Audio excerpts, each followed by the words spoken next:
Hello, I'm Josh, and welcome again to the Brawl Review. Now, a slight caveat to anybody who watched last time.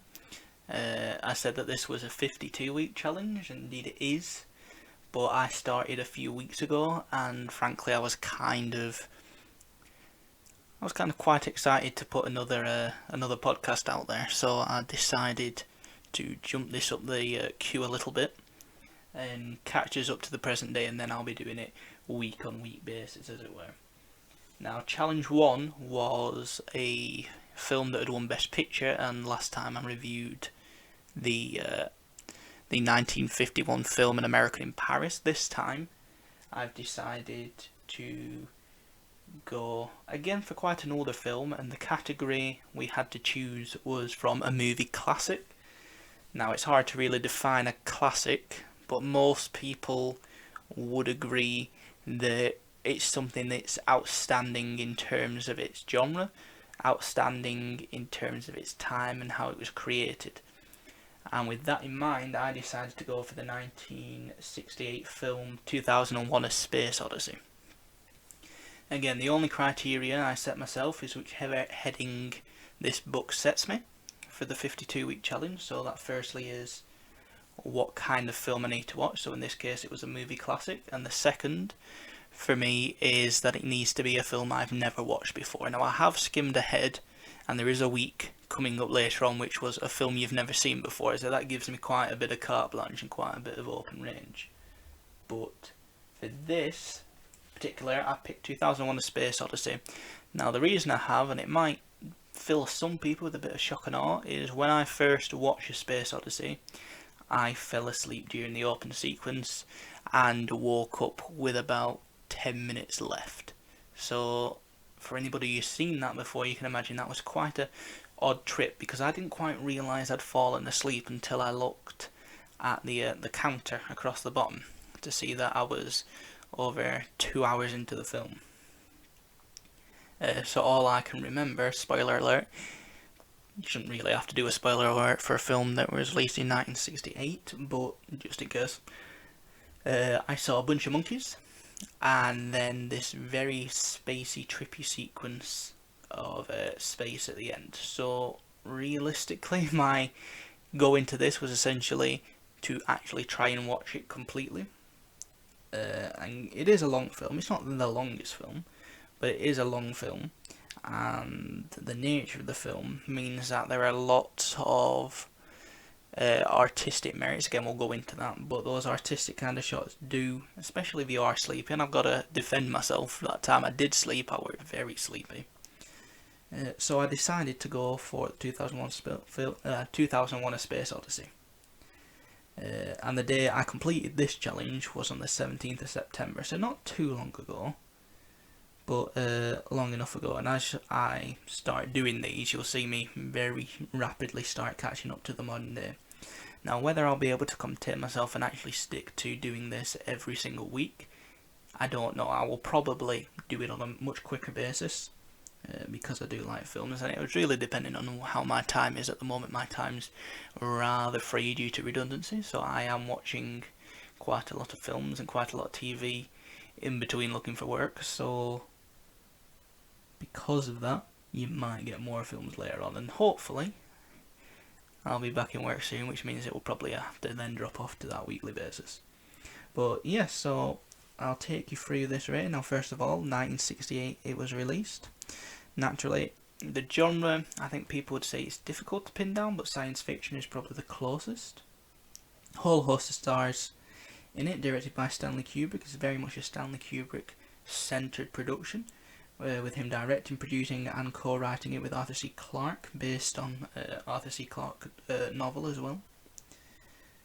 And I'm going to say the reason I picked this film, beyond the fact that I've tried to watch it before and didn't succeed, is the fact that so many directors, and in particular sort of visual editors, sound editors as well, and any kind of person who's interested in cinematography, when you've seen them in interviews and discussions about the nature of film work, 2001: A Space Odyssey is one of those films that they always reference as an influence. And so just from that perspective, it was really interesting to watch this and have that kind of background of knowing that actually this is very much a sort of root moment. This is kind of the seed which inspired a whole generation of cinematographers and gave us a whole host of fantastic films. And Stanley Kubrick is one of those filmmakers who is so well revered across all of their films that they've created. And so he has, and this was very much one of his sentinel pieces in the jewel in his crown, if not one of the tangential jewels anyway, because obviously you've got a much more famous film. It's a film I've already seen as well, so it's the reason that probably I went more for this than The Shining, based on the fact that The Shining is one of my favourite films, and Kubrick had such a mark on filmmaking. It was just a film I really wanted to see. Now, I haven't seen this before, and straight off the bat I've got to say that this is a film which lived up to expectation. Now, that's very hard to do in terms of cinematography, and it's really hard to do in terms of a film that I think every generation since has had it just built up and built up as one of these amazing, life-changing films, and there are a lot of those qualities to it. And I can imagine audiences going in to see 2001: A Space Odyssey 1968 to then have about 10-15 minutes of prehistoric man and the dawn of man, and to have that kind of confusion as to whether or not they've actually gone in to see the right film. Now, it quickly transpires after that sequence that we are in this film, and I think, if anything, as a criticism for that opening sequence, it's just how prolonged it is. And I get the artistic slant that Kubrick was trying to go for, and there was very much a debate going on in my head as I watched that whether or not the length of it was strictly necessary. And I think it adds a lot to the film's merit to have gone for that, because obviously part of the ongoing mystery throughout the film is about the monolith, and having that from early man to then have versions of that then rediscovered on another planet.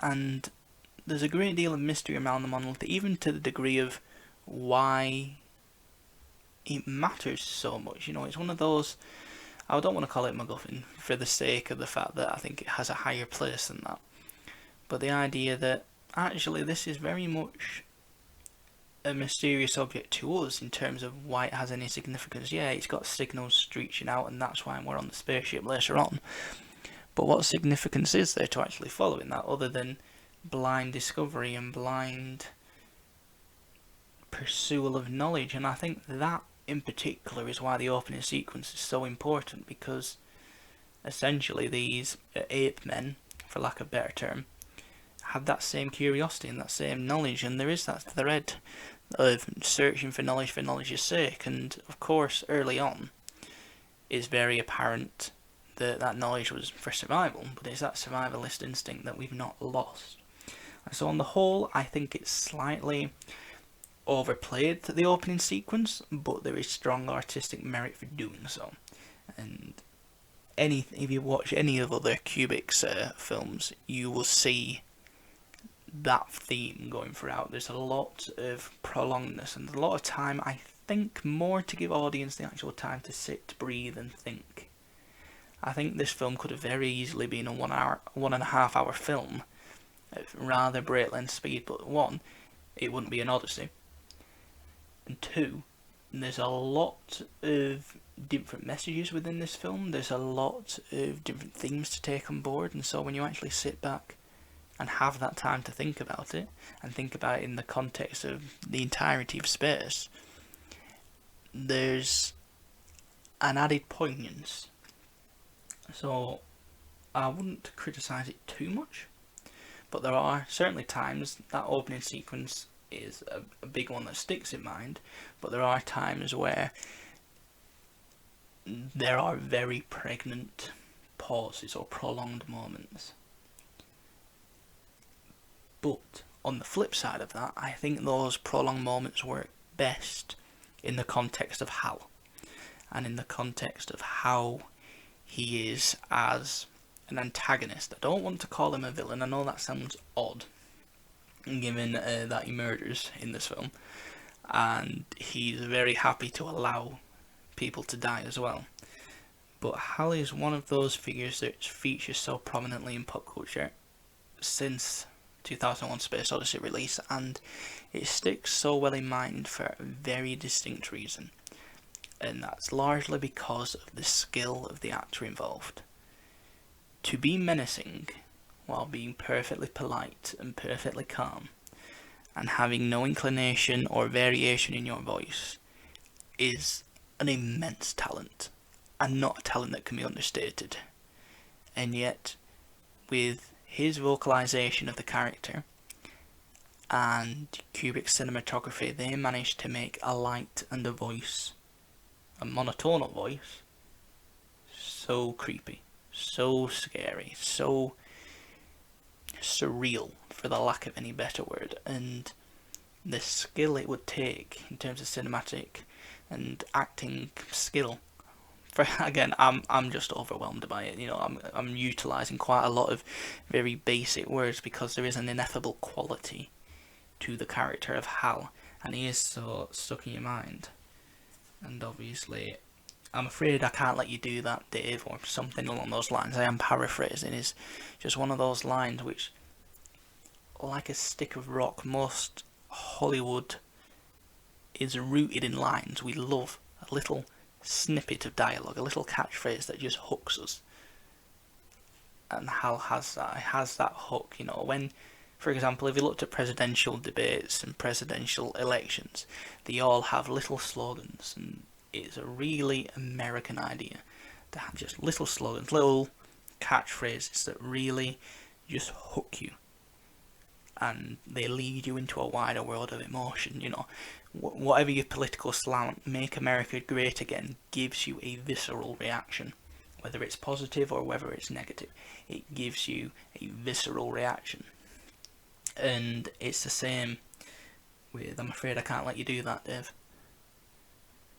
And again, I am paraphrasing slightly, but there's just a chilling element to that, and it opens up a wider range of emotions, and the way that they help you understand that Hal is thinking and Hal is calculating without ever seeing any trace of that. He has no face to read. And so there is a reason Kubrick is so renowned in filmmaking, and what he's been able to do with a light and a voice is astounding. There are no words to describe how brilliant Kubrick is in terms of that film. Now, in terms of the narrative isn't, strictly speaking, very important in the context of 2001: A Space Odyssey. The basic is that they find an obelisk. It has a signal to a planet. They're travelling to that planet. Whether they actually ever make it there and find it out, we don't know. It's all about this world creation in terms of Kubrick. And there's little things that struck me which you never see in modern filmmaking. So, for example, there's a moment where you have this man entering this circular space station, and he goes to speak to his daughter on the telephone, whose birthday it is. Now, ordinarily, if you had a scene like that in a modern film, you'd have to justify its place there. So it would be because he frequently misses a birthday, so he might be viewed as a terrible dad, or that her birthday has some kind of relevance, like he'd previously missed a birthday as well, he's been away for that long, or they'd reference it later on where she'd had another birthday and another birthday, and see this girl age whilst he stays at a distance. It would have some kind of narrative hook and narrative purpose beyond the fact that we're finding out more information about this character. But in this film, it's there simply to tell us more about the character that we're spending time with. And Kubrick, in this film, doesn't mind us spending time with characters to then switch over to another. There are probably 3 times that we stay with one singular character for quite an extended period of time without it ever really having served much purpose other than cinematography, other than telling the story. And it is very much a story set piece, but without relying too much on the narrative. Now that sounds odd, but it's very much the journey is the important thing in this film. Getting us on that journey, that discovery. It goes back to that human basic instinct of wanting to discover and learn that actually the destination isn't too important. Actually what we're after isn't too important. Actually who's after it isn't too important. We can actually have a fairly blank slate because frankly we are all put in their place. We can all identify with them. When you read any kind of successful book, the main character, generally speaking, is a pretty blank page. And it's the people around him who are interesting, it's the people around him who are informative, because you have to be able to project your own image onto the lead character. And there's very much that kind of book narrative sense with our main character in this film. We're not overwhelmed with the character, we're not there to idealise them, we're not there for them to be the perfect representation of humans. And again, that does happen quite a lot in modern filmmaking, where we have a necessity to make our lead character the greatest of all time, the greatest person, the greatest thing, you know, the idea that it's aspirational rather than reflective. You know, I think the best way to describe it would be Kubrick holds a mirror up to reality, holds a mirror up to yourself, whilst in modern filmmaking we've kind of reversed, we've kind of gone to painting, the idea that we're not holding a mirror, we're taking a paintbrush and we're being more creative, you know, we're blurring the lines, we're getting rid of imperfections in people's character, and then you end up with a painting that's aspirational and couldn't ever really reflect the true image that we originated with. And so when it comes to wrapping this film up in terms of what differences I might change, it's very hard. And it's very hard for one really specific purpose, and that's because Kubrick, as a filmmaker, does not give the audience all the answers.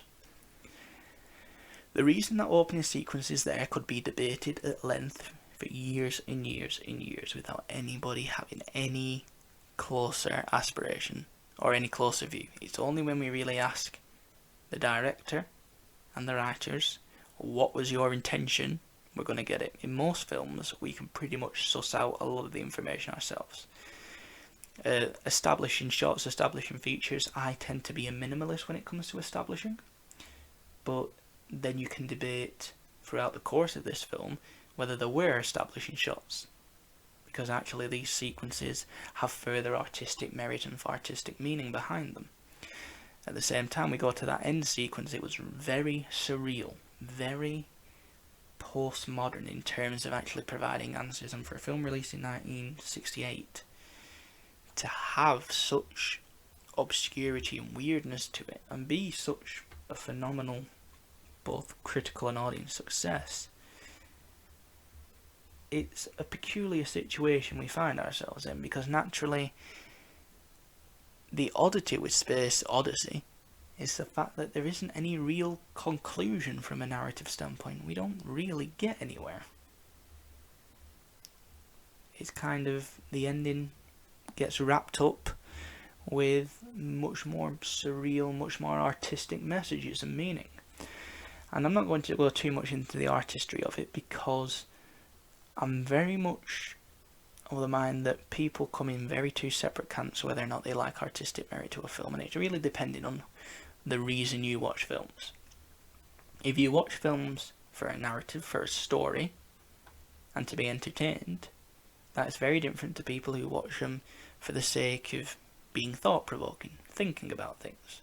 And there are many narratively successful films that do that, and vice versa. There are many artistic films which have stellar narratives, and so the idea that you can have one without the other isn't necessarily true, but at the same time, there are people out there, and I gotta say I enjoy this from time to time, who watch a film to be provoked, to think about things, whether they can interpret messages or meanings behind any of the scenes. And so when it comes to a question like, would you do anything differently with this film? You have to start from the standpoint of Do I understand what Kubrick was trying to say with this film? And I don't think I do. I think there's certain messages and certain meanings that I've gleaned, but whether that was Kubrick's intention is unclear.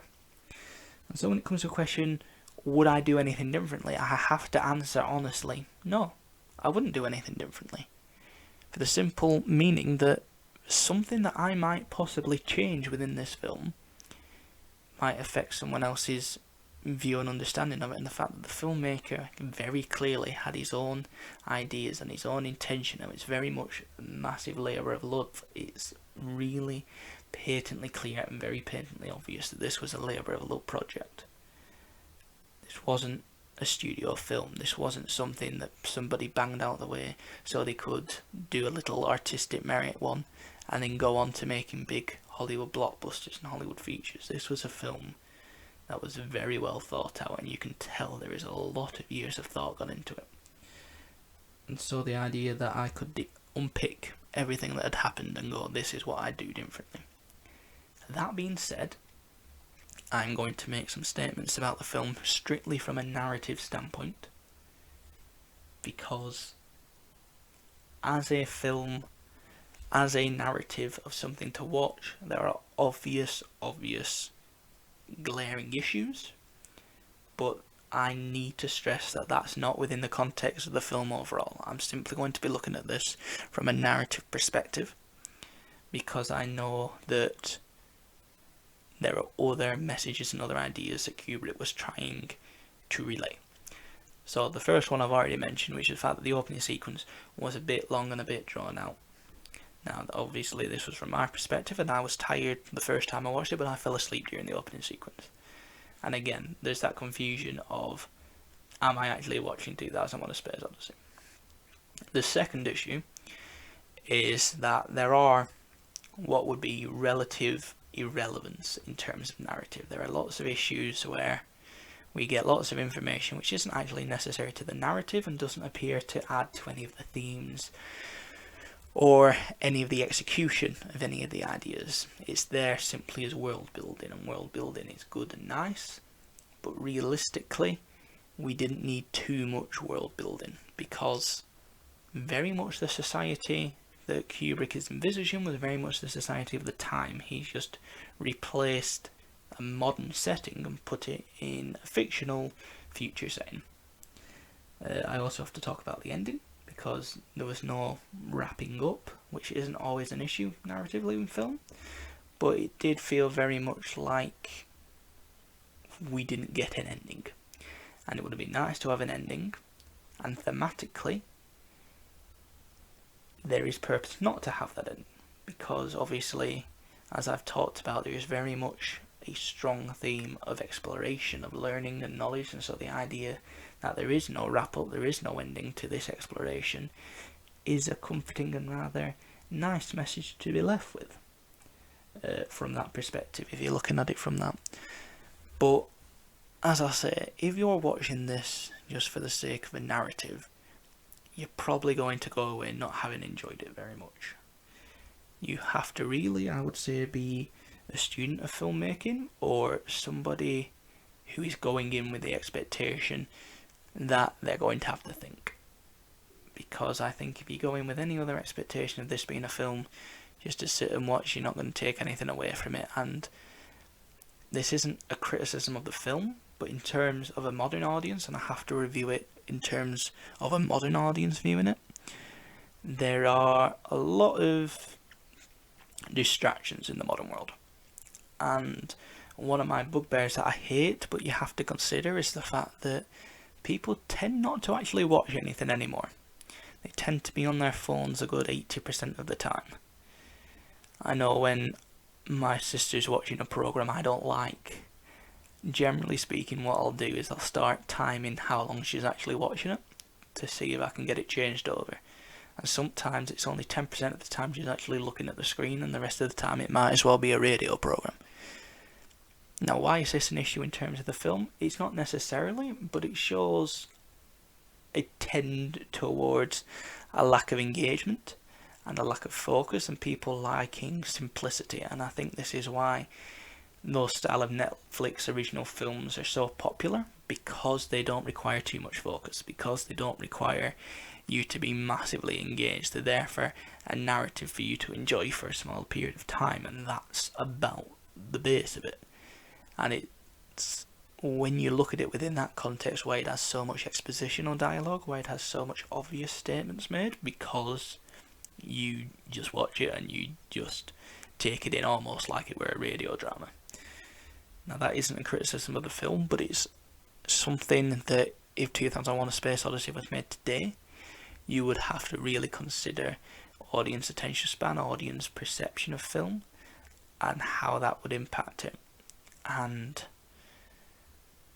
there are criticisms to say that even from the audience at the time, I think there was a good propensity for people to get lost along the way, because naturally this is a film that's being released in cinemas. And if you look at it from that context of somebody's going to see a film in the cinema, or they think it might be a space film, they go see this piece of science fiction, and then first of all you got your 15 minutes of monkeys, which will throw them off. They then have a lot of very long establishing little beautiful shots, beautiful, and I think that captivated a lot of the audience. Such beautiful way of shooting the film, but also in terms of the visuals, they're amazing. But I think there was definitely a propensity for people to get lost with this film. So when it comes to the overall rating of this film, in terms of stars, it's a difficult one to review, I think, and it's a difficult one to review without people getting annoyed, because I think there's people who have never watched 2001: Space Odyssey and think it's brilliant because of its reputation and its reputation alone. I think there's people who've watched it and love it. I think there's people who've watched it and don't get it. And I think there's a lot of people in between. And a lot of divisive opinions. I've seen people who have hated this film, thought, no, there's nothing to it. And I know people who will vehemently defend it and never having seen it. And these are the same people who claim to have read 1984, but haven't. And again, there's a very much a defensiveness towards older films, especially films which have gone on to inspire other films, such as in this case. But I've got to take my review and my starring of this film as dispassionately as possible. And so, with that in mind, I can't give it 5 stars. As a piece of cinematography, as a well-rounded film for a modern audience, it has failings of which I've gone into. However, I've talked about this in such revered tones over the last half an hour because so much of it is exceptional. And I've got to just slightly point out now, because I realised I missed this point completely, and it's so important. The acting is so modern. It is so modern. The way in which these characters act and interact with each other, it does so in terms that most filmmaking won't do until the mid-80s. In terms of the naturalism of these characters, the way in which they talk and interact with each other. It doesn't feel like studio dialogue. It doesn't feel like somebody's writing it. It feels so natural and so organic, and that is just massive credits to Stanley Kubrick and Arthur C. Clarke in terms of their writing of this piece. And because of the visuals, because of the sound, the score, there's so many elements I've not gone into, simply because we could be here for hours and hours and hours. But because of all those different elements coming together, and because of how fabulous it is, I've got to give it 4.5 stars out of 5. Thank you very much for listening to me again. If you haven't already, go back and listen to episode 1, which was An American in Paris. And I'll be recording again sometime soon. Thank you very much for listening, and goodbye.